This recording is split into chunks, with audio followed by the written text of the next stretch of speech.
que ce qui parle de vous. Ce n'est une douceur à nul autre pareille. Ce sont repas friands qu'on donne à mon oreille. Ne faites point languir de si pressant désir. Dépêchez, Faites tout, hâtez nos plaisirs. À notre impatience, offrez votre épigramme. Hélas, c'est un enfant tout nouveau-né, madame. Son sort assurément a lieu de vous toucher, et c'est dans votre cour que j'en viens accoucher. Pour me le rendre cher, il suffit de son père. Votre approbation lui peut servir de mère. Oh, qu'il a d'esprit. Servez-nous promptement votre aimable repas.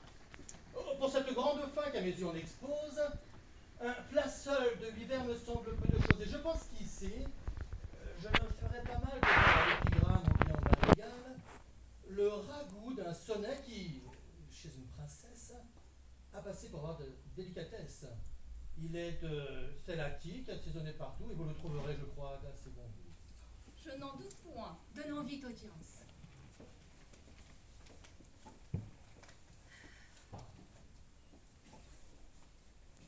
Sonnet. Je sens d'aise mon cœur tressaillir par l'avance. Oh, j'aime la poésie avec entêtement. Sonnet. Et surtout quand les vers sont tournés galamment. Mais si nous parlons toujours, il ne pourra rien dire. Le silence, ma nièce. Sonnet à la princesse Uranie sur sa fièvre. Votre prudence est endormie de traiter magnifiquement et de loger superbement votre plus cruel ennemi. Oh, le joli début. Qu'il a le tour galant. Lui seul des vers aisés possède le talent. À prudence endormie, il faut rendre les armes. Loger son ennemi est pour moi plein de charme. J'aime superbement et magnifiquement. Ces deux adverbes joints font admirablement. Oui, prêtons l'oreille au reste. Votre prudence est endormie de traiter magnifiquement et de loger superbement votre plus cruel ennemi. Prudence endormie.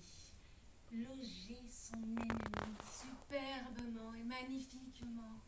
Faites-la sortir, quoi qu'on dit, de votre riche appartement où cette ingrate, insolemment, attaque votre belle vie. Ah, tout doux. Ah, de grâce, laissez-moi respirer. Donnez-nous, s'il vous plaît, le loisir d'admirer. On se sent un sévère jusqu'au fond de l'âme, couler je ne sais quoi qui fait que l'on se pâme. Faites-la sortir, quoi qu'on dit, de votre riche appartement, que riche appartement est là joliment dit, et que la métaphore est mise avec esprit. Faites-la sortir, quoi qu'on dit. Ah, que ce quoi qu'on dit est d'un goût admirable. C'est à mon sentiment un endroit impayable. De quoi qu'on dit aussi, mon cœur est amoureux. Oh, je suis de votre avis. Quoi qu'on dit est heureux. Je voudrais l'avoir fait. Il vaut toute une pièce. Mais en comprend-on bien comme moi la finesse? Oh, oh. Faites-la sortir, quoi qu'on dit. Que de la fièvre ici on prenne les intérêts. N'ayez aucun égard, moquez-vous des caquets. Faites-la sortir, quoi qu'on dit, quoi qu'on dit. Ce quoi qu'on dit, on dit beaucoup plus qu'il ne semble. Je ne sais pas si chacun me ressemble, mais j'entends là-dessous 1 million de mots. Il est vrai qu'il ne dit plus de choses qu'il n'est gros. Mais quand vous avez fait ce charmant quoi qu'on dit, avez-vous compris, vous, toute son énergie? Songez-vous bien vous-même à tout ce qu'il nous dit, et pensez-vous alors y mettre tant d'esprit? J'ai fort aussi l'ingrate dans la tête, cette ingrate de fièvre, injuste et malhonnête, qui traite mal les gens qui la logent chez eux. Enfin, les quatrains sont admirables tous deux. Posons-nous proprement aux terres sèches, on prie. Ah, s'il vous plaît, encore une fois, quoi qu'on dit... Faites-la sortir, quoi qu'on dise, Quoi qu'on dit... de votre riche appartement. Riche appartement, Vous êtes ingrate, insolemment, c'est un rate de fièvre. attaque votre belle vie. Attaque votre belle vie. Quoi? Sans respecter votre rang, elle se prend à votre sang. Évitez, je vous fais ouvrage. Si vous la conduisez au bain sans la marchander davantage, noyez-la de vos propres mains. On n'en peut plus. Dame, on se meurt de plaisir. Des mille de frissons, vous vous sentez saisir. Si vous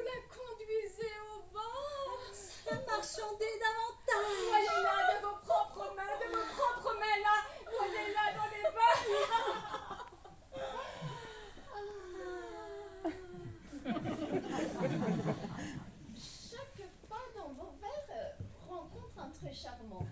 Ah, partout on s'y promène avec ravissement. On n'y saurait marcher que sur de belles choses.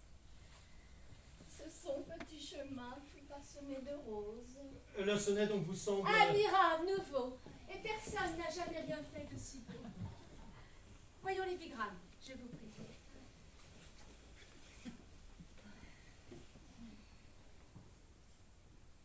Sur un carrosse de couleur amarante donné à une dame de ses amis. Ces titres ont toujours quelque chose de rare. L'amour si charmant m'a vendu son lien, qu'il m'en coûte déjà la moitié de mon bien. Et quand tu vois ce beau carrosse, où t'endors se relève en bosse qu'il étonne tout le pays, et fait pompeusement triompher ma Laïs. Ma Laïs, en voilà de l'érudition. Ah oui, l'enveloppe est jolie et vaut 1 million.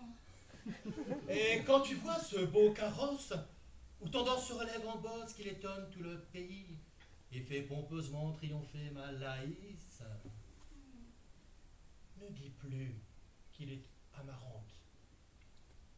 Dis plutôt qu'il est de marante. Celui-là ne s'attend point du tout. On n'a que lui qui puisse écrire de ce goût. Ne dis pas qu'il est amarante. Dis plutôt qu'il est de marante.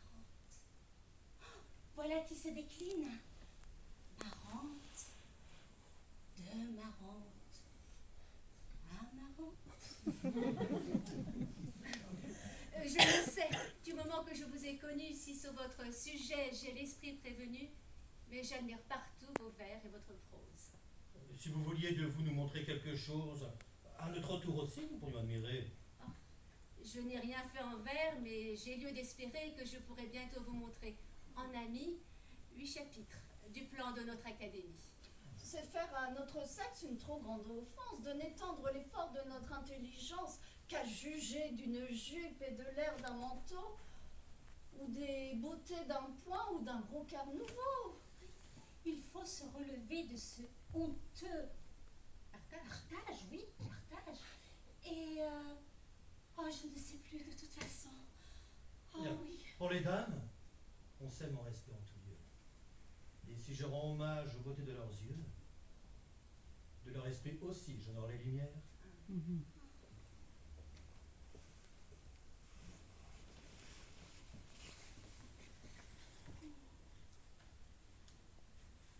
Nous serons, par nos lois, les juges des ouvrages. Par nos lois, prose et vers, tout nous sera soumis. Nul n'aura de l'esprit, hors nous et nos amis. Nous chercherons partout à trouver à redire, et ne verrons que nous qui sachent bien écrire. Madame, un homme est là qui veut parler à vous. Il est de noir vêtu et parle d'un ton doux. C'est cet ami savant qui m'a fait tant d'instances de lui donner l'honneur de votre connaissance. Pour le faire venir, vous avez tout crédit. Faisons les honneurs, au moins de notre esprit. Voici l'homme qui meurt de désir de vous voir.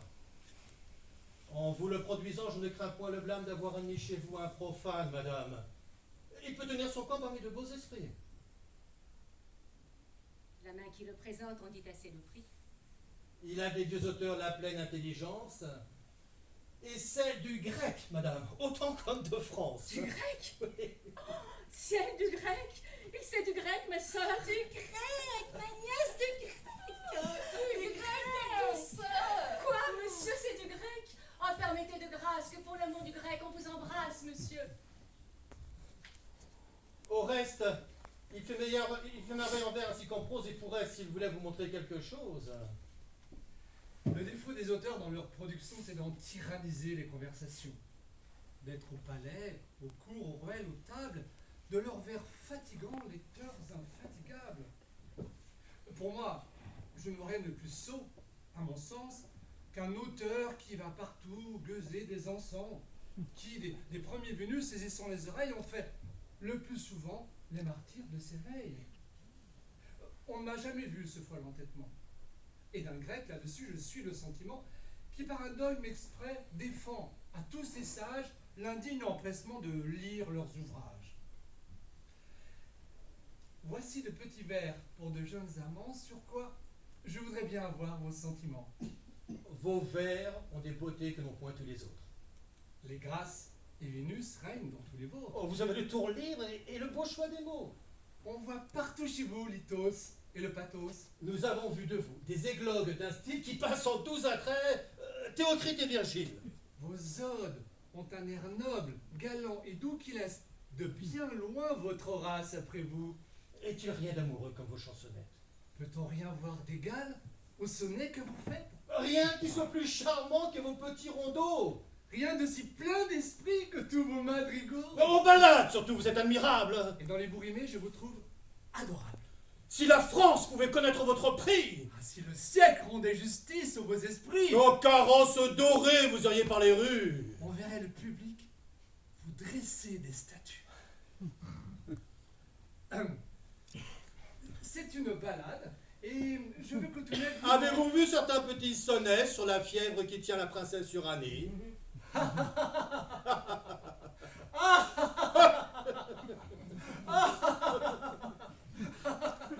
Oui, hier il me fut lu dans une compagnie. Vous en savez l'auteur? Non, mais je sais pour bien qu'à ne point le flatter, son sonnet ne vaut rien. Beaucoup de gens pourtant le trouvent admirable. Cela n'empêche pas qu'il ne soit misérable, et si vous l'avez vu, vous serez de mon goût. Je sais que là-dessus, je n'en suis pas du tout et que d'un tel sonnet peu de gens sont capables. Ah, me préserve le ciel d'en faire de semblables. Je soutiens qu'on ne peut en faire de meilleur. Ma grande raison, c'est que j'en suis l'auteur. Vous, Moi, je ne sais donc comment se fit l'affaire. ce fut malheureux de ne pouvoir vous plaire. Il faut qu'en l'écoutant, j'ai eu l'esprit distrait, ou bien que le lecteur m'ait gâté le sonnet. Mais laissons se discourir, et voyons ma ballade. Ah, la balade à mon goût est une chose fade. Mais ce n'est plus la mode, elles sont son vieux temps. La ballade pourtant charme beaucoup de Cela gens. n'empêche pas qu'elle ne me déplaise. Elle n'en reste pas pour autant plus mauvaise. Elle a, pour les pédants, de merveilleux apparts. Cependant, nous voyons qu'elle ne vous plaît pas. Oh, vous donnez sottement vos qualités aux autres. Hein. Fort impertinemment, vous me jetez les vôtres. Allez, petit grimaud barbouilleur de papier. Allez, rimeur de balles, au propre du métier. Allez, fripier d'écrit, impudent plagiaire. Allez, cuistre. Messieurs, que prétendez-vous faire? Allez, va restituer tous les honteux larcins que réclament sur toi les Grecs et les Latins. Va t'en faire amende honorable Parnasse d'avoir à tes vers fait estropier Horace. Souviens-toi de ton livre et de son peu de bruit. Mais toi, de ton libraire à l'hôpital réduit. Ma gloire est établie. En vain tu la déchires. Ouais, je te renvoie à l'auteur des satires. Ma plume t'apprendra quel homme je puis être. La mienne sera te faire voir ton maître. Je te défie en vers, prose, grec et latin. Eh bien, nous verrons. Seul à seul, chez Barbin. Oh.